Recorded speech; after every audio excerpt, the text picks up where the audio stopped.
صوفی وہ ہوتا ہے جو لا یخالفہ فی لحظۃ ولا خطرۃ، صوفی لحظہ بھر بھی اپنے مولا کی مخالفت نہیں کرتا۔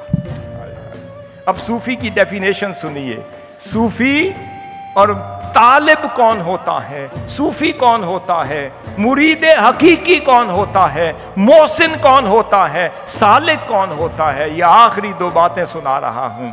وہ کہتے ہیں وہ کبھی بھی نہ حالت جلوت میں نہ حالت خلوت میں اپنے مولا کی مخالفت نہیں کرتا، کبھی اس کے حکم کی عدولی نہیں کرتا، کبھی اس کے فرمان کے خلاف نہیں چلتا۔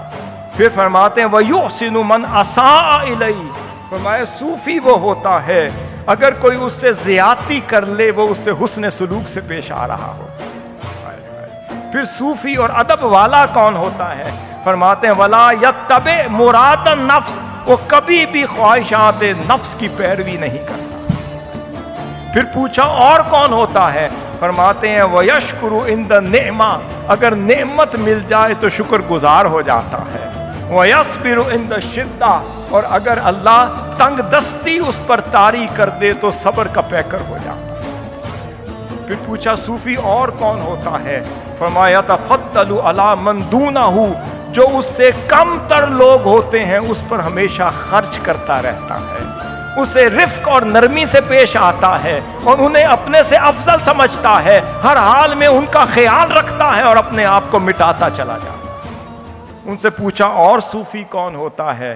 آخری بات کی، فرمایا وَيَقْبَلُ مَشُورَةَ مَنْ يُشِيرُ عَلَيْهِ، جو شخص بھی مجلس سے اٹھ کر اسے مشورہ دے دے تو صوفی یہ ہوتا ہے کہ اس کے مشورے کو قبول کر لیتا ہے، اچھا ہو تو عمل کر لیتا ہے، ناپسند آئے تو خاموش ہو جاتا ہے۔